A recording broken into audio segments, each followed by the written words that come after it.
Hello मेरे प्यारे साथियों, कैसे हो आप सभी? क्या हाल चाल है? तो जैसा कि आप जान रहे हो कि अभी वैकेंसी दो आई हुई हैं। सीईटी ग्रेजुएट लेवल भी आई हुई है, ठीक है, जिसका कि अब एग्ज़ाम होने वाला है आपका सितंबर लास्ट में। दूसरी अगर हम बात करें तो एक 12th लेवल पे भी वैकेंसी आई हुई है, जिसकी लास्ट डेट आने वाली है 1 अक्टूबर को।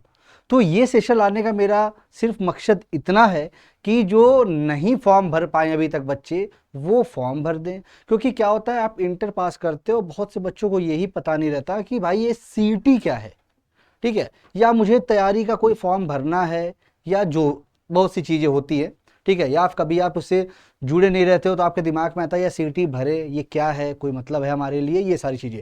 तो इसमें मैं डिटेल इन्फॉर्मेशन आपके लिए लेके आया हूँ, जिससे आप एटलीस्ट फॉर्म भरो, और जो पेपर हमारा 23 से 26 अक्टूबर के बीच में है वो फॉर्म दो, क्योंकि इसमें बहुत सी बेनिफिट है, वो सब आपको मैं बताऊंगा, ठीक है। पहले तो ये देखते हैं कि ये जो सीईटी का फॉर्म आया है, राजस्थान कर्मचारी चयन बोर्ड जयपुर का जो फॉर्म आया, ये बेसिकली है क्या?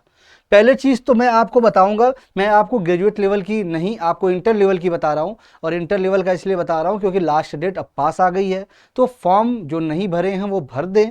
आप यहाँ पे देख सकते हो सीनियर सेकेंडरी स्टर, मतलब 12th लेवल की ये आपकी वैकेंसी है। अब इससे फायदा क्या होगा, पहले ये समझो। जैसे आपने देखा होगा, हरियाणा में सीटी, राजस्थान में सीटी, यूपी में पीटी, पिट जिसे कहते हैं। इसमें क्या होता है, जैसे ऑफिसर रैंक को छोड़ के बाकी जो पोस्ट होती है हमारे ग्रुप सी ग्रुप डी की, ठीक है, वो किसके थ्रू आती हैं? अब यूपी में देखोगे तो यूपी ट्रिपल एस सी पिट के थ्रू आती है। आप राजस्थान की बात करो और आप हरियाणा की बात करो तो सीटी के थ्रू आती है। मतलब ये कॉमन एलिजिबिलिटी टेस्ट होता है, मतलब जब तक आप इसको नहीं दोगे तब तक आप जो भी वैकेंसी आएगी वो नहीं भर सकते, ठीक है। पहले तो ये अपने दिमाग में बैठा लो। अगर आप ये सोचते हो कि कल को अगर मान लो अगर वैकेंसी आई किसी पटवारी की, तुम ये सोचो कि पटवारी की वैकेंसी आई और हम ये फॉर्म नहीं भरे हैं तो भी पटवारी बन जाएंगे, तो ये संभव नहीं है, क्योंकि इसके लिए सीईटी बहुत जरूरी है आपके लिए, ठीक है। तो पहले ये देखो कौन कौन सी वैकेंसी इसके अंदर आ रही है, ये आपके लिए थोड़ा सा जानना एक जरूरी बन जाता है कि कौन कौन सी वैकेंसी इसके अंदर आ रही है। पहले ये देखो आप, इतनी वैकेंसी इसमें आपकी डाली गई है, ठीक है। अभी क्या इसका फायदा वो सब बताएंगे। राजस्थान वन अधीनस्थ सेवा, राजस्थान अल्पसंख्यक आपके मामलात अधीनस्थ सेवा, ये जितनी भी देख रहे हो, राजस्थान सचिवालय लिपिक वर्गीय, मतलब ये सारे पोस्ट आप देख सकते हो। वनमाल जो आपके वनपाल है, छात्रावास अधीक्षक है, लिपिक ग्रेड है, कनिष्ठ सहायक है, जमादार, कांस्टेबल, कनिष्ठ सहायक, ये जितने आप देख रहे हो ये सारी पोस्ट आपके इसी के अंदर है। मतलब ये जितनी वैकेंसी हैं वो आप भरोगे तब भर पाओगे जब आप सीटी पास रहोगे। और इस बार तो बहुत ही अच्छा आपके साथ हुआ है कि जैसे पहले क्या होता था बेटा, पहले होता था कि जैसे मान लो अगर उसने बोल दिया कि क्वालिफाइंग मार्क्स आपके 40% है, अब वो मेरिट से लेते थे। मैं कहा 2000 वैकेंसी है, 15 गुना बुलाते थे, ठीक है। आप पहुंच गए 30,000 वैकेंसी पे, 30,000 बच्चों को आप कॉल करोगे। पहले यही होता था, 30,000 बच्चों को आप कॉल करोगे। लेकिन अब क्या इन्होंने कर दिया है, अब 30,000 कॉल करने में क्या होता था, मेरिट गिरते गिरते गिरते गिरते मान लो 75% पे आके क्या हुई, रुक गई। मेरिट आके 75% पे रुक गई। अब भाई जो 74% वाला बच्चा होगा, 74.5 वाला होगा, वो क्या कहेगा, भाई ये तो तैयारी ही मेरी बेकार हो गई। इस बार राजस्थान गवर्नमेंट ने इसकी तो सराहना करनी पड़ेगी भाई, बहुत ही जबरदस्त फैसला लिया है। ये 40% अगर आपके आ गए तो वैकेंसी, चाहे एक वैकेंसी हो, चाहे 50 हो, चाहे 50,000 हो, इन सारी वैकेंसीज में आप भर सकते हो अगर आप ये पासिंग मार्क पाए हो। ये जनरल, ओबीसी, ईडब्ल्यूएस के लिए है। वहीं अगर एससी एसटी की बात करें तो 5% की छूट दी गई है उनको, ठीक है। मतलब अगर एससी एसटी अगर कोई है तो बेटा उसे 35% लाएगा तो वो आगे का फॉर्म जितना ये निकलेगी वैकेंसी, ये सब भर सकता है। ये बहुत ही बड़ा कदम है राजस्थान सरकार द्वारा, बहुत बड़ा कदम। ये आपके, जैसा कि आपको पता है भाई, ये भी बात है कि भैया 5 साल में 4 लाख वैकेंसी आनी है, शुरुआत हो चुकी है, तो इसका फायदा उठा लेना, ठीक है। अब इसके आगे थोड़ा सा बढ़ते हैं और समझते हैं चीजों को। और पहले तो ये कि भाई एज का क्या सीन है, तो एज सभी को पता है 18 से 40 इसकी एज है। और एज कब से काउंट की जाएगी ये मैं बता दूं, 1 जनवरी 2025। तो जो फॉर्म नहीं भरे हैं वो बेटा जाके फॉर्म भर लें। एक रिक्वेस्ट रहेगी, फॉर्म भर लेना, क्योंकि तुम्हारे लिए मौका नहीं जाना चाहिए। ये देखो सारी चीज़ें हैं, ठीक है, जैसी जो छूट है वो सारी सेम टू सेम आपकी चलती रहेगी। ये देखो कुछ वैकेंसीज है जो यहाँ पे मैंने दिखा दिया, शुरू में ही आपको मैंने बता दिया। ये सारा नोटिफिकेशन आपका आया हुआ है, ठीक है, सब ये नोटिफिकेशन आपके जारी कर दिया गया है। अब आते हैं, ठीक है, ये जैसा रिलैक्सेशन मैंने बता दिया, जो रिलैक्सेशन है वो रिलैक्सेशन आपको मिलती है, ठीक है। अब ये OTR रजिस्ट्रेशन आप जो करते हो, जो फॉर्म फिल करते हो, वो सारी चीज़ें यहाँ पे देखो संपूर्ण जानकारी है। इंपॉर्टेंट में जो है वो मैं आपको बताना चाहूँगा। इंपॉर्टेंट मैंने आपको ये हस्ताक्षर, ये सारी चीज़ें तो आप कर ले जाओगे, ठीक है। वो तो फॉर्म भरने की, ये सारी फॉर्म भरने की प्रक्रिया दी गई बेटा, ठीक है।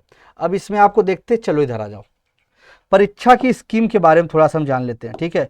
जो परीक्षा पैटर्न है हमारा, परीक्षा की स्कीम, ये क्या होने वाली है, ठीक है। आपको पता है राजस्थान है, तो राजस्थान का स्पेशलाइजेशन जीके होगा ही होगा, ठीक है। देखो बेटा, पहले तो ये देखो 150 प्रश्न है, कुल अंक 300 है, ठीक है। मतलब एक प्रश्न 2 नंबर का 3 घंटे का पेपर है। अब मैं क्यों ये बोल रहा हूं, क्योंकि बेटा इसका जो 40% है वही आपको क्वालिफाई करना है सिर्फ। ज़्यादा लाओगे तो अच्छी बात है, ठीक है, इसका नंबर नहीं जुड़ेगा, तुम पेपर आगे के दे सकते हो। 40% मतलब मात्र तुम्हें 60 क्वेश्चन सही करने हैं। और अगर हम बात करें SC ST की, तो बेटा इसमें 35%, मतलब आपको पता है 52.5, इट मीन्स आपके 53 क्वेश्चन सही करने हैं। बेटा अगर तुम थोड़ी सी भी मेहनत करते हो, थोड़ी सी भी मेहनत करना जानते हो, तो इतने क्वेश्चन तो बहुत आसानी से सही कर ले जाओगे, ठीक है। अब इसमें देखते हैं, थोड़े से सिलेबस की तरफ बढ़ते हैं और देखते हैं। हाँ, एक चीज और बड़ा अच्छा किया है, ये मैं बता दूं, नकारात्मक अंक आपके नहीं है, निगेटिव मार्किंग नहीं है। तो भाई अगर नहीं तैयारी की हो, थोड़ी सी कर लोगे तो भी निकल जाएगा ये CET, ठीक है। आ जाओ, अब आ जाओ, थोड़ा सा सिलेबस देख लो। राजस्थान का इतिहास, कला, संस्कृति, साहित्य और परंपरा विरासत, ये राजस्थान स्पेशलाइजेशन है, ठीक है। भारत एवं राजस्थान का भूगोल, मतलब भूगोल में भारत और राजस्थान का भूगोल जाएगा आपका, ठीक है। वहीं पे राजस्थान विशेष भारतीय राजनीति व्यवस्था, राजस्थान की अर्थव्यवस्था, उसके बाद हम बोले एवरीडे साइंस, आपके जो साइंस है उसमें भी बेटा सेलेक्टेड टॉपिक दिया है, वो भी आपको करना है, ठीक है। सेलेक्टेड टॉपिक आपको तैयार करना है। वहीं अगर हम बात करते हैं, रीजनिंग आपके साथ है, मैथ है, हिंदी है और इंग्लिश है, मतलब ये आपका बेसिक सिलेबस, और कंप्यूटर है। और करंट अफेयर्स तो आप जानते ही हो, करंट अफेयर्स तो भाई जीके का ही एक सेक्शन होता है, ठीक है। आपको वो भी आएगा करंट अफेयर्स, 10 क्वेश्चन के लगभग करंट अफेयर्स भी आएगा, ठीक है। ये सारी चीज़ें आपको बता दी गई हैं। और ये पेपर में भाई ज़बरदस्त तरीके से पेपर आपको देना है, बढ़िया तरीके से। सिलेबस अपने दिमाग में एकदम छाप लो, जैसे तुम छापते हो ना किसी चीज़ को, सेम उसी तरह ये देखो, ये सिलेबस है और ये पैटर्न है, ये सारी चीज़ें, बस छोटी सी बात है, ये बस तुम्हारे दिमाग में रहना चाहिए। सर 150 क्वेश्चन का 60, 150 क्वेश्चन का 53, सिर्फ ये तुम्हारे दिमाग में होना चाहिए। एज की बात मैं लिख देता हूँ लास्ट में, जाते जाते मैं एज फाइनली लिख देता हूँ, कैलकुलेट कर लेना। 1/1/2025 तक आपकी एज मानी जाएगी, 1/1/2025 तक आपकी एज मानी जाएगी। तो 18 से 40 ये जिसका एज होगा वो जरूर डाल देगा बेटा, क्योंकि सारी वैकेंसी आपको इसी के थ्रू देखने को मिलेगी, ठीक है।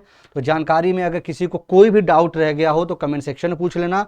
लास्ट डेट है तो फॉर्म भर देना। लास्ट डेट जाते जाते फिर से बता दे रहा हूं, 1 आपके अक्टूबर 2024, ये आपकी बेटा लास्ट डेट है, ठीक है, लास्ट डेट है। तो फॉर्म जरूर भर दे। ये एक रिमाइंडर आपके नोटिफिकेशन था, तो कि आपको रिमाइंड करा दूं, जो नहीं भरे हैं वो भर ले, ठीक है। चलिए फिर, थैंक यू, मिलते हैं फिर, ठीक है। कोई डाउट होगा कमेंट सेक्शन में आप जरूर पूछना। Okay, thank you.